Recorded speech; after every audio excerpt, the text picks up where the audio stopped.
Classmates, ఇవాళ scanf నుంచి start చేద్దాం.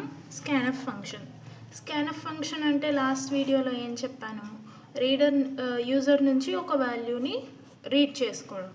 దానికి ఒక ఎగ్జాంపుల్ ప్రోగ్రామ్ చూపిస్తున్నా. లాస్ట్ ప్రోగ్రాంలో మనమే ఏబీ వాల్యూస్ని 10, 20 అని తీసుకొని సమ్ చేసాం. ఇక్కడ క్వశ్చన్లో ప్రోడక్ట్ అడిగారు 2 నంబర్స్ని, అది యూజర్ నుంచి తీసుకోవాలి. దానికి స్కాన్ఎఫ్ యూస్ చేస్తాం. స్కాన్ఎఫ్కి సింటాక్స్ ఒకసారి, స్కాన్ఎఫ్ %d ఆర్ ఏదైనా format specifier comma ampersand of variable. A variable తీసుకుంటే అది ఇక్కడ స్టోర్ అవుతుంది అని అర్థం. ఇక్కడ 2 వాల్యూస్ని యూజర్ నుంచి తీసుకోమన్నారు కాబట్టి 2%dని వాడాను. సింటాక్స్ ప్రకారం %d పెట్టిన దగ్గర కామా పెట్టి అక్కడ ఏ వాల్యూ రీడ్ చేసుకోవాలో అది. యాంపర్సెంట్ ఎందుకు వాడతామంటే కంపైలర్కి దాన్ని స్టోర్ చేసుకో అని చెప్పడానికి, అందుకు యాంపర్సెంట్ యూస్ చేస్తాం. ఇక్కడ స్కాన్ఎఫ్ యూస్ చేస్తే సరిపోతుంది, కానీ ప్రింట్ఎఫ్ ఇక్కడ ఎందుకు రాశాను అనేది మీకు ఈ ప్రోగ్రామ్ ఒకసారి రన్ చేసి చూపిస్తాను, అప్పుడు తెలుస్తుంది. దాని తర్వాత 2 వాల్యూస్ని రీడ్ చేశాక దాన్ని ప్రోడక్ట్ కనుక్కోమన్నారు. ప్రోడక్ట్ ఈజ్ సింపుల్గా %d కామా పెట్టిన దగ్గర ఇక్కడ ఏం ప్రింట్ అవ్వాలో అది రాయాలి. ప్రోడక్ట్ కావాలి కాబట్టి 2 numbers a into b, that's it, return 0. Output ఎలా వస్తుందంటే ఫస్ట్ ప్రింట్ఎఫ్, ఇక్కడ మెసేజ్ ఇలా ప్రింట్ అయ్యి ఇక్కడ కర్సర్ బ్లింక్ అవుతూ ఉంటుంది. అక్కడ మనం ఒక 2 వాల్యూస్ ఎంటర్ చేస్తే ప్రోడక్ట్ ఇక్కడ ఆటోమేటిక్గా 5 × 3 15 అని ప్రింట్ అవుతుంది.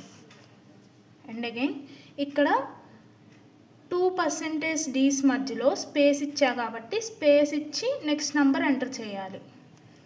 లేకపోతే ఇక్కడ కామా ఇస్తే 2 నంబర్స్ ఒక నంబర్ ఎంటర్ చేసి కామా ఎంటర్ ఇచ్చి దాని తర్వాత ఇంకో నంబర్ ఇవ్వాలి, లేకపోతే ఎర్రర్ చూపిస్తుంది, అవుట్పుట్ రాదు. దీన్ని మనం ఒకసారి కంపైలర్ రన్ చేసి చూద్దాం. So this is example programme for scanf. ఇక్కడ నార్మల్ స్కాన్ఎఫ్ ఇచ్చా, పైన ప్రింట్ఎఫ్ స్టేట్మెంట్ ఏమి ఇవ్వలేదు. స్కాన్ఎఫ్ ఇచ్చి 2 వాల్యూస్ని రీడ్ చేసి అవుట్పుట్ ప్రోడక్ట్ a × b అని ఇచ్చా. ఇప్పుడు దీన్ని రన్ చేద్దాం. ఇక్కడ కర్సర్ ఇలా అలా ఉంది, స్టాప్ అయింది అంటే అక్కడ వాల్యూస్ ఎంటర్ చేయమని అర్థం. 4 నేను %d's మధ్యలో కామా ఇచ్చాను కాబట్టి 4, 5. ఇప్పుడు అవుట్పుట్ మనకి 20 అని వస్తుంది. ఇప్పుడు ఇక్కడ ప్రింట్ఎఫ్ ఇస్తే ఏమైందో చూద్దాం.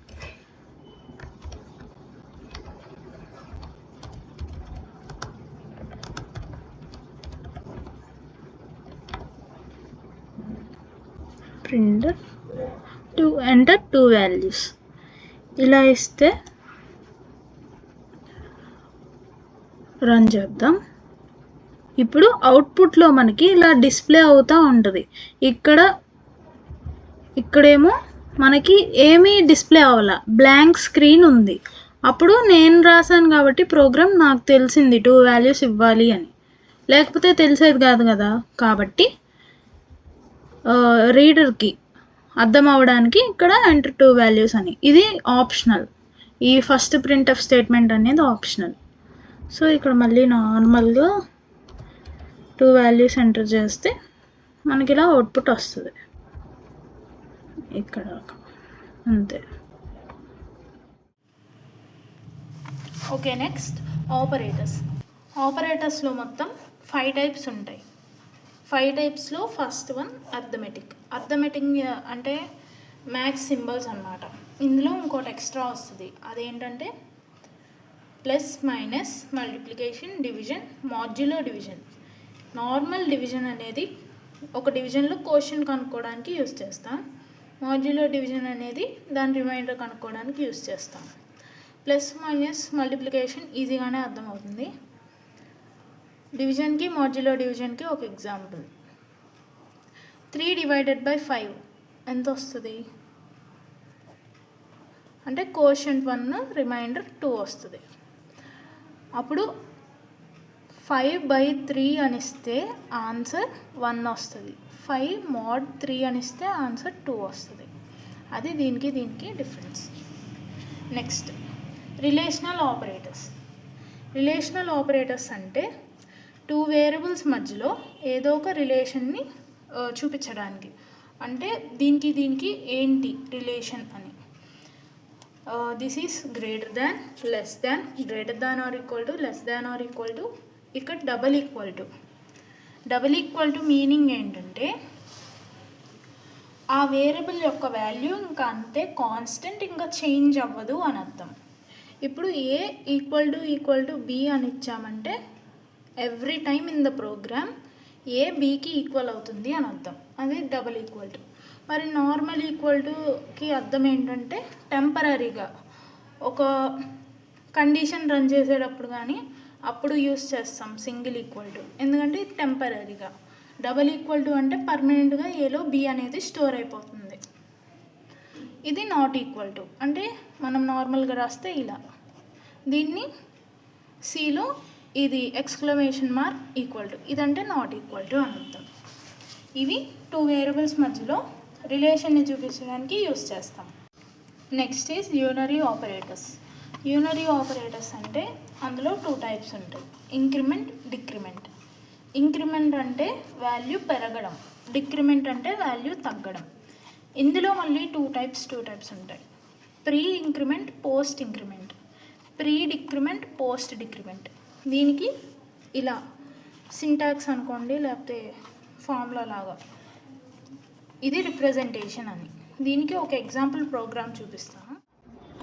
ఇంక్రిమెంట్, డిక్రిమెంట్ యూనరీ ఆపరేటర్స్కి ఎగ్జాంపుల్. ఇక్కడ ఫస్ట్ 10 తీసుకున్నా. ఏ అంటే ఫస్ట్ ఏ ప్రింట్ అయిపోయి ఆ నెక్స్ట్ ఇంక్రిమెంట్ అయ్యి మెమరీలో ఏ ఈక్వల్ టు 11 అని సేవ్ అవుతుంది. నెక్స్ట్ స్టెప్లో 11 వాల్యూ ప్లస్ ఇంక్రిమెంట్ అయ్యి అది ప్రింట్ అవుతుంది. అంటే ఇప్పుడు ఏ వాల్యూ 12 అని. అండ్ నెక్స్ట్ ఏ మైనస్ అంటే ఫస్ట్ ఏ ప్రింట్ అయ్యిద్ది, ఏ వాల్యూలో 12 ప్రింట్ అయ్యి డిక్రిమెంట్ అయ్యిద్ది. అంటే 12 - 1 11. నెక్స్ట్ 11 మైనస్ అంటే డిక్రీజ్ అయ్యి అంటే 10 అని మెమరీలో సేవ్ అయ్యి నెక్స్ట్ ఏ అదే ప్రింట్ అవుతుంది. లాస్ట్లో ఏ వాల్యూ 10 కాబట్టి ఏ అని ప్రింట్ అవుతుంది. దీన్ని రన్ చేద్దాం. అవునండి, ఫస్ట్ ఏ ప్రింట్ అయింది 10, నెక్స్ట్ 11 అని మెమరీలో, ఆ నెక్స్ట్ 11 + 1 12 అని ప్రింట్ అయింది. ఇది ఇంక్రిమెంట్, డిక్రిమెంట్కి ఎగ్జాంపుల్స్. ఒకసారి మీరు కొన్ని ఎగ్జాంపుల్స్ ప్రాక్టీస్ చేసి చూడండి, అప్పుడు మీకు తెలుస్తుంది దీని అసలు ప్లస్ మైనస్ ఎలా వర్క్ అవుతుంది అనేది. And next conditional operators. ఇదే చాలా ఇంపార్టెంట్. ఇందులో కండిషన్ అంటే మనం ఇచ్చిన కండిషన్ని చెక్ చేయడానికి ఈ ఆపరేటర్స్ని వాడతాం. కండిషనల్ ఆపరేటర్స్ అనేవి ఒక 6 టైప్స్ ఉన్నాయి. అందులో ఫస్ట్ ఇది simple if else, else if, else, switch case, question mark, colon, nested if. First one simple if అంటే ఏంటి, మనం మామూలుగా అదా కాదా అంటే మనం ఇంగ్లీష్లో ఇఫ్ అంటే తెలుగులో అదేనా అన్నట్టు కదా మీనింగ్. ఇక్కడ కూడా సేమ్, ఓన్లీ 1 కండిషన్ ఉన్నప్పుడు ఈ సింపుల్ ఇఫ్ అనేది వాడతాం. అంటే ఆ కండిషన్ ట్రూ అయిందనుకోండి, అవుట్పుట్ మనం ఏమిస్తే ఇఫ్ కింద ఏది ఇస్తే అది డిస్ప్లే అవుతుంది. ఒకవేళ ఆ కండిషన్ ఫాల్స్ అయితే బ్లాంక్ స్క్రీన్ కనబడుతుంది, అంటే ఏ అవుట్పుట్ కనబడదు. అదే ఇఫ్ ఎల్స్ అంటే 2 కండిషన్స్ ఉన్నప్పుడు చెక్ చేస్తాం. ఒకవేళ అది అయితే ఇది ప్రింట్ అవ్వని, లేకపోతే ఇది ప్రింట్ అవ్వని. ఇక్కడ కండిషన్ ఇస్తాం, అంటే ఈ కండిషన్ని అది అయితే ఆర్ లేకపోతే ఇది అలా. ఇఫ్ ఎల్స్ అంటే మోర్ దాన్ 2 కండిషన్స్ని చెక్ చేసేటప్పుడు ఇఫ్ ఎల్స్ అనేదాన్ని యూస్ చేస్తాం. దీని మీద ఒక ఎగ్జాంపుల్ ప్రోగ్రామ్ని చూద్దాం. ఎగ్జాంపుల్ చూసే ముందు సింటాక్స్ ఏంటంటే ఇఫ్ ఒక కండిషన్, ఆ కండిషన్ ట్రూ అయితే ఈ స్టేట్మెంట్స్ని ప్రింట్ చేయి అని చెప్పడం. ఎల్స్ ఇఫ్ ఇంకో కండిషన్, కండిషన్ 1, కండిషన్ 2, ఇలా అండ్ సో ఆన్. ఎన్ని కండిషన్స్ అయినా చెక్ చేయొచ్చు ఇఫ్ ఎల్స్లో. లాస్ట్లో మాత్రం ఎల్స్ అనేది కంపల్సరీగా ఇవ్వాలి. ఎల్స్ అనే దాంట్లో ఏ కండిషన్ చెక్ చేయవసరంలా. పైన ఇచ్చిన కండిషన్స్ అన్నీ సాటిస్ఫై అవ్వకపోతే ఏదో ఒకటి ఉండాలి కదా, అందుకని ఎల్స్లో ఈ స్టేట్మెంట్స్ ప్రింట్ చేయమని చెప్తాం. ఇది లాస్ట్ స్టేట్మెంట్స్ అయి ఉండాలి. అండ్ వన్స్ ఒకవేళ ఇచ్చిన ఏదైనా కండిషన్ ఆ వేరియబుల్ ఫస్ట్ కండిషన్ని సాటిస్ఫై చేస్తే ఇంక కింద కండిషన్స్ చెక్ చేయదు, లాస్ట్ ఈ లూప్ బయటకు వెళ్ళిపోతుంది. ఎల్స్ పార్ట్ దాకా ఇక్కడ దాకా ఇంకా చెక్ చేయదు. నెక్స్ట్ మనం ఏమైతే ప్రింట్ చేస్తామో ఆ ప్రోగ్రామ్ని చెక్ చేస్తుంది. లేకపోతే ఈ కండిషన్ ఫాల్స్ అయింది, అప్పుడు ఈ లూప్ లోపలికి వెళ్ళకుండా బయటకు వచ్చేస్తుంది. అంటే ఈ బ్లాక్ లోపలికి వెళ్ళకుండా బయటకు ఈ కండిషన్ చెక్ చేస్తుంది. ఇది సాటిస్ఫై చేస్తే ఇది ప్రింట్ అయ్యి మళ్ళీ ప్రోగ్రామ్ బయటకు వచ్చేస్తుంది. అది ఇప్పుడు ఒక ఎగ్జాంపుల్ ప్రోగ్రామ్ చూద్దాం. ఇప్పుడు ఇది ఎగ్జాంపుల్ ఫర్ ఇఫ్ ఎల్స్ ఆ స్టేట్మెంట్స్కి సింపుల్గా సింటాక్స్ యూస్ చేసి ఫస్ట్ ఒక యూజర్ నుంచి ఒక వాల్యూని రీడ్ చేసి ఆ వాల్యూస్ని కండిషన్స్తో చెక్ చేయడం. ఇఫ్ ఈ కండిషన్ ట్రూ అయితే ఈ స్టేట్మెంట్ ప్రింట్ చేయమని చెప్పడం. లేకపోతే ఎల్స్ ఇఫ్ ఈ కండిషన్ ట్రూ అయితే ఈ ప్రింట్ఎఫ్. లేకపోతే అసలు ఈ రెండు కండిషన్స్ కరెక్ట్ ట్రూ అవ్వకపోతే ఈ లాస్ట్ స్టేట్మెంట్ ప్రింట్ అవ్వమని చెప్పడం. దీన్ని ఒకసారి రన్ చేసి చూద్దాం. ఎంటర్ ఏ వాల్యూ -6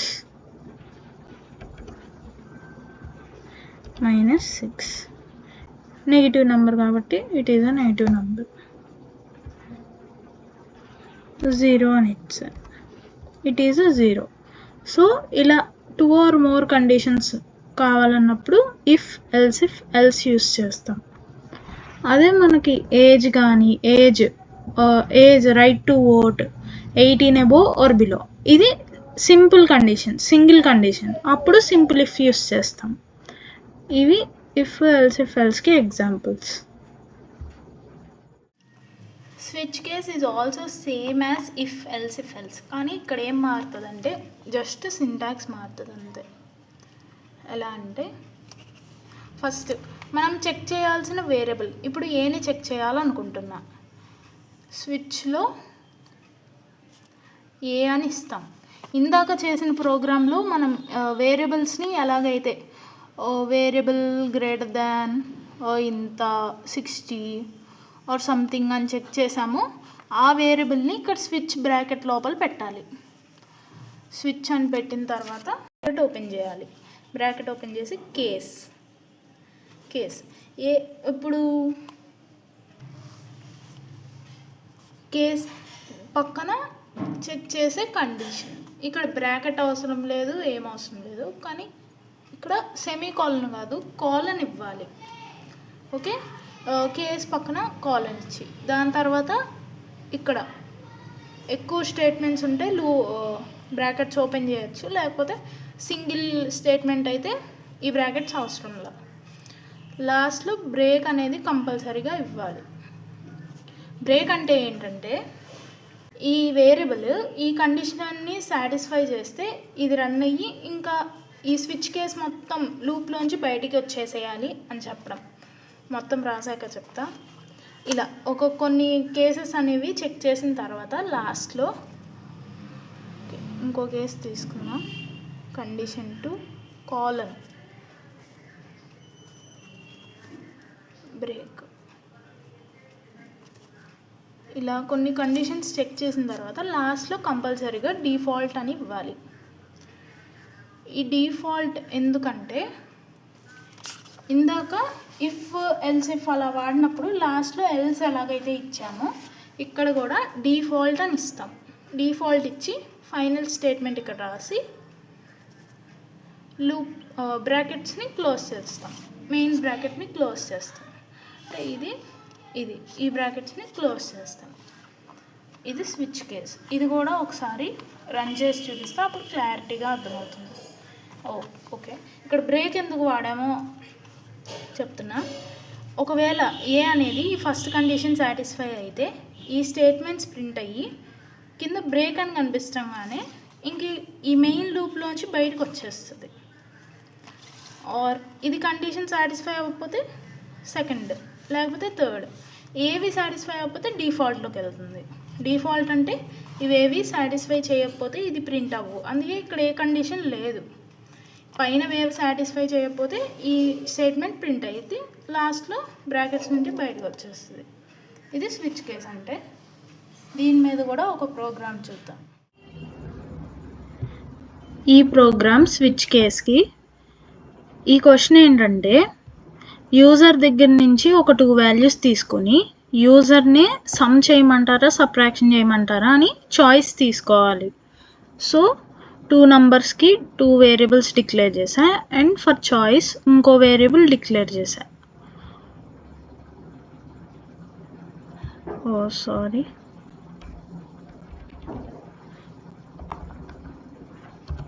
CH అని డిక్లేర్ చేశా. 2 వాల్యూస్ని ప్రింట్ఎఫ్ స్కాన్ఎఫ్ యూజ్ చేసి రీడ్ చేశా. ఇక్కడ చాయిస్లో బ్రాకెట్లో పెట్టా 1 అంటే సమ్ అని, 2 అంటే సబ్ట్రాక్షన్ అని. ఇప్పుడు ఒకవేళ CHలో 1 అనే వాల్యూ స్టోర్ చేస్తే కేస్ అని 1 అనే దాంట్లోకి వెళ్తుంది. కేస్ 1లో ఏముంది, సమ్. ఆ స్టేట్మెంట్ ఇచ్చా. ఒకవేళ ఇక్కడ CH ప్లేస్లో చాయిస్ ప్లేస్లో 2 అని ఇస్తే ఈ సెకండ్ స్టేట్మెంట్ ప్రింట్ అవుతుంది. ఈ 2 కాదు, నేను 3 అనే నెంబర్ ఇక్కడ చాయిస్లో ఎంటర్ చేస్తే ఏది కాదు కాబట్టి డిఫాల్ట్లోకి వెళ్ళి డిఫాల్ట్లో ఉన్న స్టేట్మెంట్ ప్రింట్ అవుతుంది. ఇన్వాలిడ్ చాయిస్ అని ఉంది, అదే ప్రింట్ అయింది. ఇప్పుడు ఒకసారి అవుట్పుట్ చూద్దాం. అవుట్పుట్ ఎంటర్ 2 వాల్యూస్ అని అడుగుతుంది.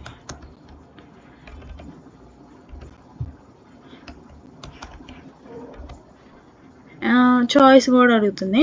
ఫస్ట్ 1 అంటే ఇక్కడ బ్రాకెట్లో సమ్ అని ఉంది కదా, 1 అని ఇచ్చా. ద సమ్ ఈజ్ 7 అని చెప్పి ఇంకా ప్రోగ్రామ్ ఆగిపోతుంది, అక్కడితో ఎండ్ అయిపోతుంది. ఇంకోసారి రన్ చేద్దాం. Enter 2 values.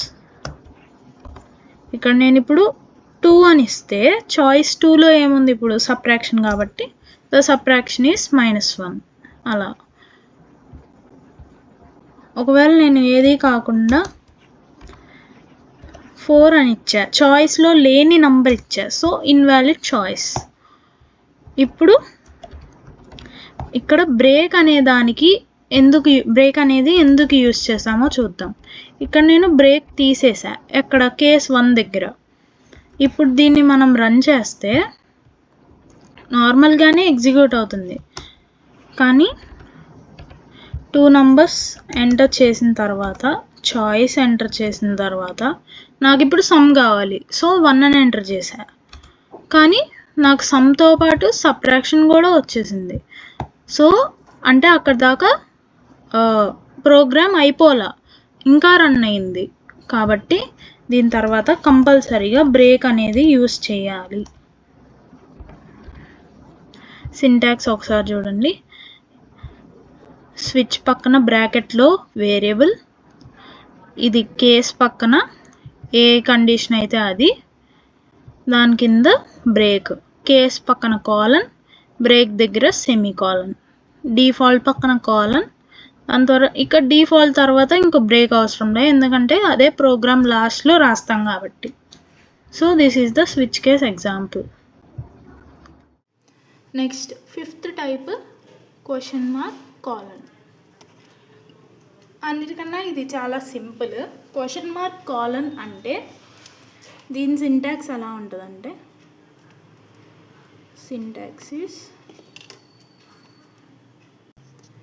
ఈ క్వశ్చన్ మార్క్ కాలన్ ఎలా ఉంటుందంటే ఇఫ్ ఎల్స్ స్టేట్మెంట్ లాగా ఉంటుంది. అంటే ఇక్కడ ఒక కండిషన్ ఇస్తాం, కండిషన్ ఇచ్చి బ్రాకెట్ క్వశ్చన్ మార్క్, ఇక్కడ ఒక స్టేట్మెంట్ 1 కోలన్ స్టేట్మెంట్ 2. ఇది సింటాక్స్. ఇక్కడ ఫుల్ స్టాప్ అవసరం. కండిషన్ ట్రూ అయితే స్టేట్మెంట్ 1 ప్రింట్ చేయి, ఎల్స్ లేకపోతే స్టేట్మెంట్ 2 ప్రింట్ చేయి. ఇఫ్ ఎల్స్ సింపుల్ ఇలానే ఉంటుంది. ఇఫ్ ఎల్స్ దీనికి ఒక ఎగ్జాంపుల్ చూద్దాం. ఇక్కడ సెమీకోలన్ ఇంపార్టెంట్, ఎందుకంటే ఇది కూడా ఒక లైన్ ఆఫ్ కోడే కదా, అది లాస్ట్లో సెమీకోలన్ ఇంపార్టెంట్. ఇప్పుడు ఎగ్జాంపుల్ చూద్దాం. ఎగ్జాంపుల్ ఇది కండిషన్, మనం ఇచ్చిన కండిషన్ 4 > 3 అంటే ఇదేంటి ట్రూయే కదా, దీన్ని బట్టి మనకు అవుట్పుట్ ఏమొస్తుందో చూద్దాం. ఇఫ్ ఇది ట్రూ అయితే ఇది ప్రింట్ అవ్వు, ఆర్ఎల్స్ ఇది కాకపోతే 3 ఈజ్ బిగ్ అని ప్రింట్ చేయి. అప్పుడు మనకు అవుట్పుట్ కంపల్సరీగా ఏమొస్తుంది, 4 ఈజ్ బిగ్ అనే వస్తుంది, ఎందుకంటే ఇది ట్రూ కాబట్టి ఫస్ట్ స్టేట్మెంట్ ప్రింట్ అయ్యిద్ది. ఆర్ఎల్స్ ఇది ఒకవేళ ఫాల్స్ అయితే సెకండ్ స్టేట్మెంట్ ప్రింట్ అయ్యిద్ది. And last one nested if. Nested if అంటే నెస్టెడ్కి మీనింగ్ ఏంటంటే మల్టిపుల్ అని అర్థం. అంటే ఒక ఇఫ్లో ఆ కండిషన్లోనే కొన్ని ఇఫ్ ఎల్స్ స్టేట్మెంట్స్ మళ్ళీ యూజ్ చేస్తాం. అంటే ఇఫ్ అని ఇక్కడ కండిషన్ రాసి బ్రాకెట్స్ ఓపెన్ చేసి అందులో మళ్ళీ ఇఫ్స్ రాస్తాం. ఇఫ్ కండిషన్స్ రాసి మళ్ళీ నార్మల్గానే ఇది ఒక ఇఫ్ కాబట్టి దానికి సంబంధించిన ఎల్స్ ఇఫ్ అలా కంటిన్యూ అవుతూ ఉంటుంది. అంటే ఇఫ్లో ఇఫ్ మల్టిపుల్ ఇఫ్స్ అన్నమాట. దీనికి ఇంకో నేమ్ మల్టిపుల్ ఇఫ్, దీన్నే నెస్టెడ్ ఇఫ్ అన్నాం. ఇది నెస్టెడ్ ఇఫ్కి ఎగ్జాంపుల్. నెస్టెడ్ ఇఫ్ అంటే ఇఫ్ లోపల ఇఫ్ ఉండడం. ఇది ఇఫ్ బ్రాకెట్స్ ఓపెన్ చేసా అందులో మళ్ళీ ఇఫ్ కండిషన్స్ యూస్ చేశా. ఏంటంటే ఫస్ట్ మార్క్స్ని ఎంటర్ చేస్తే ఆ మార్క్స్ ఫస్ట్ >0 >35 ఉంటే పాస్ అని, లేకపోతే ఫెయిల్ అని. ఇక్కడ ఆర్ ఈక్వల్ టు 35. ఇప్పుడు >=35 ఉంటే ఈ ఇఫ్ స్టేట్మెంట్ లోపలికి వెళ్ళి ఈ కండిషన్స్ అన్నీ చెక్ చేసిద్ది. ఒకవేళ >90 ఉంటే గ్రేడ్ ఏ అని ప్రింట్ అయ్యి ఈ రిటర్న్ 0 దగ్గరికి వచ్చేస్తుంది. ఆర్ఎల్స్ ఇది కరెక్ట్ కాకపోతే ఇది ఈ కండిషన్ చెక్ చేసిద్ది, అది కూడా కాకపోతే ఈ కండిషన్. ఈ 3 కండిషన్స్ కాకపోతే గ్రేడ్ డి అంటే <50 >35. అసలు >35 కూడా లేకపోతే డైరెక్ట్గా ఈ ఎల్స్ పార్ట్లోకి వచ్చేసి ఈ ప్రింట్ఎఫ్ స్టేట్మెంట్ ప్రింట్ అయ్యిద్ది గ్రేడ్ ఎఫ్ అని. దీన్ని ఒకసారి రన్ చేద్దాం. Enter your marks. ఫస్ట్ 85 అని ఇస్తా. 85 అంటే దిస్ ఈజ్ ఫస్ట్ > 35. ఈ కండిషన్ని సాటిస్ఫై చేస్తుంది కాబట్టి ఈ ఫస్ట్ ఇఫ్ లోపలికి వెళ్ళి ఈ కండిషన్స్ని చెక్ చేసిద్ది. First marks >90. ఇది 85 ఈజ్ >90 ఫాల్స్ కాబట్టి ఈ సెకండ్ కండిషన్ని చెక్ చేస్తుంది. 85 ఈజ్ >70, సో ఇది ట్రూ. సో మనకి ఇక్కడ అవుట్పుట్ 70 >70 దగ్గర గ్రేడ్ బి ఇచ్చాం కాబట్టి అది మనకు అవుట్పుట్ వస్తుంది. లేకపోతే ఇక్కడ 65, లేకపోతే ఇక్కడ 65 ఇద్దాం గ్రేడ్ సి, లేకపోతే 34 ఇచ్చా ఇప్పుడు గ్రేడ్ ఎఫ్. డైరెక్ట్గా లాస్ట్ ఉన్న ఈ ఎల్స్ పార్ట్లోకి వెళ్ళిపోయి గ్రేడ్ ఎఫ్ అని ప్రింట్ అవుతుంది. This is the example for nested if. This is today's topic. Next వీడియోలో లూప్స్ అనే కాన్సెప్ట్ చూద్దాం.